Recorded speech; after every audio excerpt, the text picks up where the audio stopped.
Assalamualaikum warahmatullahi wabarakatuh. Perkenalkan, nama saya Muhammad Fansandi dengan Ekornim 029 dari kelompok 1. Di sini saya akan menjelaskan hasil kerja kelompok kami, yaitu pemetaan jaringan sistem informasi Desa Patangkai. Dan langsung saja kita masuk di pendahuluan.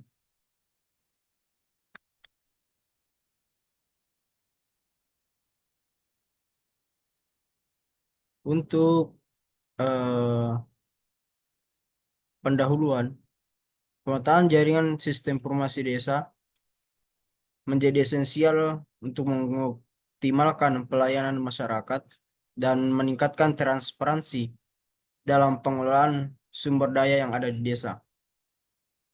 Dengan segala pemetaan yang akurat serta berbagai pihak, kita dapat lebih mudah mengakses informasi, entah itu terkait infrastruktur, layanan publik, maupun segala potensi yang ada di desa tersebut.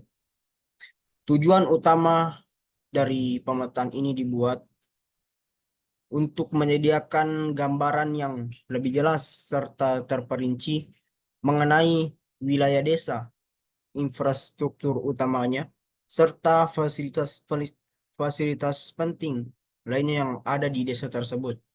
Hal ini dapat diharapkan membantu dalam perencanaan pembangunan pengelolaan sumber daya serta peningkatan layanan publik.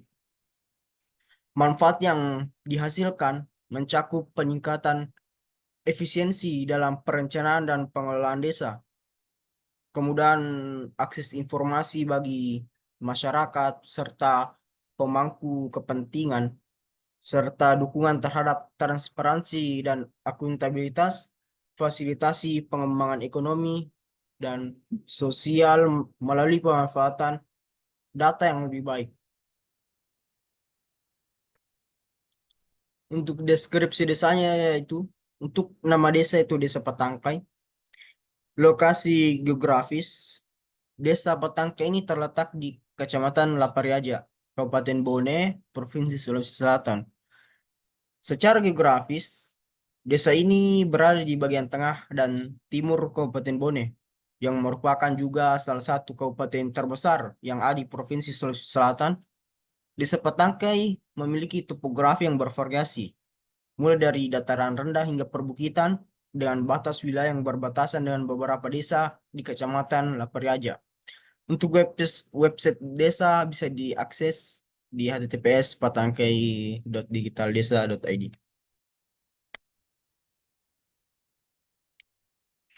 Untuk deskripsi umumnya, untuk demografi, Desa Patangkai didominasi oleh penduduk suku Bugis dengan populasi sekitar 1.500 hingga 2.000 jiwa. Dan mayoritas penduduk beragama Islam, kehidupan sosial yang kuat dengan tradisi Bugis seperti gotong royong serta ikatan sosial yang erat. Di dalam perekonomian desa di Desa Patangkai didominasi oleh pertanian padi, jagung, serta ubi kayu. Pertanian di sana menggunakan metode tradisional dan semi modern. Terdapat peternakan kecil dan usaha kecil menengah seperti toko kelontong serta kerajinan tangan. Adapun infrastruktur, fasilitas dasar meliputi jalan beraspal, listrik yang sebagian besar sudah tersedia, dan akses air bersih yang baik. Untuk fasilitas umum ada balai desa, tempat ibadah, dan posyandu.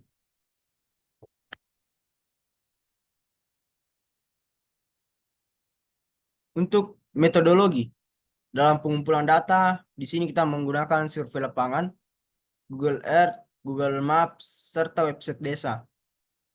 Adapun pengolahan datanya kita menggunakan QGIS atau Quantum Geographic Information System, serta AutoCAD dan Google Earth. Untuk pengumpulan data, langkah-langkah dalam membuat peta dan dana. Di sini untuk wilayah desanya menggunakan poligon, kantor desa kita menggunakan mark point, tower BTS-nya, tower BTS setiap provider dibedakan menggunakan mark point juga. akses ke desa atau jalan raya menggunakan lane string. Batas desa juga menggunakan lane string dan wilayah kantor desa menggunakan poligon. Ini merupakan hasil pemetaan. Ini merupakan desa Patangkai. Patangkai adalah sebuah desa di Kecamatan Laperiaja di Kabupaten Bone, seperti yang saya jelaskan tadi. Di desa ini mempunyai 4 tower BTS dari berbagai provider internet sebagai penyedia jaringan sistem informasi di desa ini. Bisa dilihat di gambar, ada tower BTS Telkomsel, Indosat, Smartfren, dan di sini juga terdapat kantor desa Patangkai. Bisa dilihat di legenda, ada jalan desanya, batas desa, wilayah desa, serta wilayah kantor desa. Untuk wilayah desa yang kita buat menggunakan poligon, peta ini menunjukkan batas wilayah desa Patangkai. Poligon berwarna menandakan area yang secara administrasi masuk ke dalam wilayah desa. Batas wilayah ini penting untuk menentukan tanggung jawab administrasi dan layanan publik yang telah diberikan oleh pemerintah.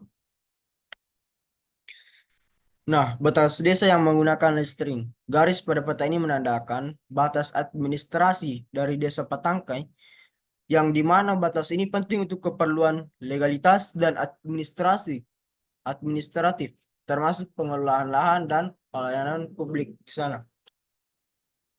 Kemudian akses desa berupa jalan raya. Peta ini menunjukkan akses jalan raya menuju desa Patangkai. Garis-garis ini menandakan rute utama yang menghubungkan desa dengan daerah sekitarnya. Informasi ini penting untuk transportasi, logistik, dan mobilitas penduduk. Nah, ini tadi yang seperti saya jelaskan tour BTS-nya ada beberapa. Kota ini menampilkan lokasi menara BTS atau penyedia layanan provider. Setiap penanda memiliki warna atau simbol yang berbeda untuk masing-masing provider. Untuk tour BTS SmartPoint, tour BTS Telkomsel dapat dilihat di sini. Kemudian tour BTS Telkomsel yang kedua, tour BTS Indosat, kemudian tour BTS Smartfren. Untuk kantor desa kita juga menggunakan markpoint. Kantor desa Patangkai terletak di pusat desa dan ditandai dengan penanda pada peta. Lokasi ini berfungsi sebagai pusat administrasi dan pelayanan masyarakat. Titik ini menunjukkan koordinat geografis yang dapat memudahkan warga atau pihak terkait untuk menemukan kantor desa tersebut. Untuk wilayah kantor desa, kita menggunakan poligon. Jadi di dalam peta ini menunjukkan area yang dikelola oleh kantor desa Patangkai. Wilayah ini termasuk bangunan kantor desa dan fasilitas-fasilitas terkait yang di dalamnya. Untuk Dena, wilayah kantor desa dapat dilihat di gambar. Wilayah kantor desa, untuk wilayah kantor desa, Dena kantor desa yang diberikan memiliki wilayah yang dibatasi oleh garis hijau. Berikut adalah deskripsi wilayah yang ditandai dengan garis hijau. Dapat dilihat di gambar. Untuk ukuran wilayahnya yaitu dapat dilihat sendiri untuk wilayah totalnya yang dibatasi oleh garis hijau. Kemudian untuk halaman kantor desa di bagian gedungnya, di bagian depan gedung terdapat area yang ditandai sebagai halaman kantor desa. Wilayah ini terletak di antara garis hijau paling atas dan gedung kantor desa. Kemudian di halaman ini berfungsi sebagai area terbuka untuk berbagai kegiatan termasuk parkir kendaraan, tempat tunggu tambahan, serta untuk acara-acara luar ruangan seperti pertemuan warga, upacara-upacara lainnya, atau kegiatan sosial lainnya. Untuk yang ketiga, ada pohon. Di dalam halaman terdapat 2 simbol pohon yang menunjukkan pepohonan di area ini. Pohon ini memberikan keteduhan, meningkatkan kelestarian lingkungan. Untuk bangunan kantor desa sendiri, gedung kantor desa berada di tengah wilayah yang ditandai dengan ukuran gedung yang lebih kecil dibandingkan dengan total area yang dilingkupi garis hijau. Wilayah yang dibatasi oleh garis hijau ini mencakup seluruh area kantor desa, termasuk bangunan utama, halaman depan, dan elemen alami seperti pepohonan. . . . . . . . . . . . . . . . . . . . . . . . . . . . . . . . . . . . . . . . . . . . . . . . . . . . . . . . . .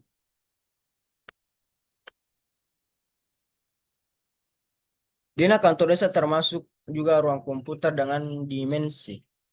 Kantor desa ini memiliki beberapa ruangan dan area yang dirancang untuk memaksimalkan segala fungsionalitasnya serta dapat memberikan kenyamanan mau baik itu pemangku kepentingan atau warga-warga yang berkunjung ke kantor desa. Kemudian di tengah bagian depan gedung terdapat ruang tunggu dengan pintu ganda sebagai pintu masuk utama yang berfungsi sebagai area tunggu bagi tamu yang datang. Di sisi kiri Dena terdapat ruang kerja, terdapat ruang kerja yang digunakan untuk kegiatan administrasi dan maupun kerja staf dan akses melalui pintu tunggal. Di sisi kanan Dena terdapat ruang komputer yang dilengkapi dengan fasilitas komputer untuk kebutuhan digital dan administrasi serta memiliki pintu masuk sendiri. Beberapa toilet tersebar di sisi kiri gedung masing-masing dilengkapi dengan ventilasi untuk sirkulasi udara yang baik. Dapat dilihat di gambar untuk toilet maupun ruang komputer. Untuk hal utama terletak di bagian tengah gedung dan berfungsi sebagai area penghubung antara berbagai ruangan. Hal ini cukup luas untuk mendukung berbagai aktivitas internal. Pintu-pintu dalam gedung diberi kode. Pintu-pintu di sini diberi kode P1, P2, dan P3. Menunjukkan jenis pintu yang berbeda sesuai dengan fungsi pintu tersebut. Ventilasi ditandai dengan pen 1 ditempatkan di beberapa bagian dinding terutama di sekitar area toilet untuk memastikan sirkulasi udara yang baik. Dinding utama digambarkan dengan garis tebal sementara jendela-jendelanya ditandai dengan kotak hijau dan garis merah memungkinkan cahaya alami masuk ke dalam ruangan. Ukuran total gedung dapat dilihat sendiri dan menunjukkan dimensi keseluruhan dari bangunan kantor desa ini. Desain Dena ini memperlihatkan pembagian ruang yang jelas serta akses mudah antara ruangan serta mempertimbangkan kenyamanan dan fungsionalitasnya.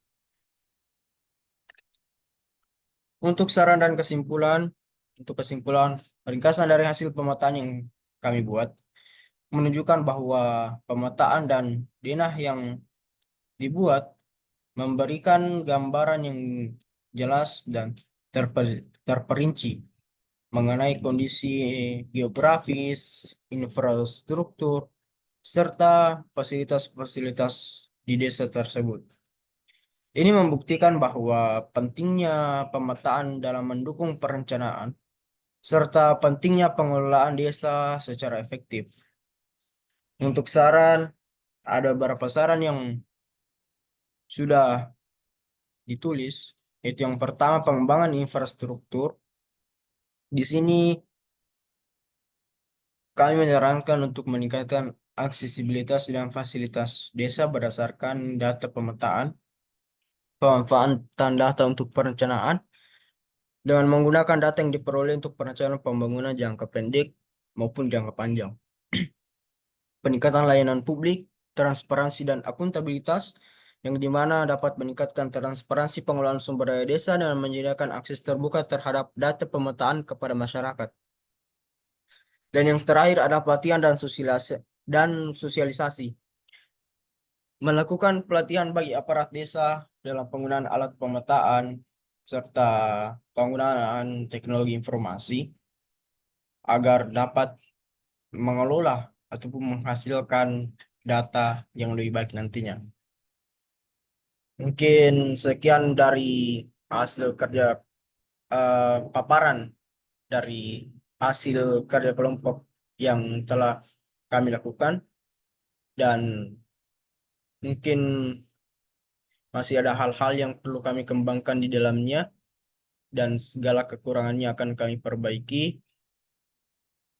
Wabillahi taufiq wal hidayah. Wassalamualaikum warahmatullahi wabarakatuh.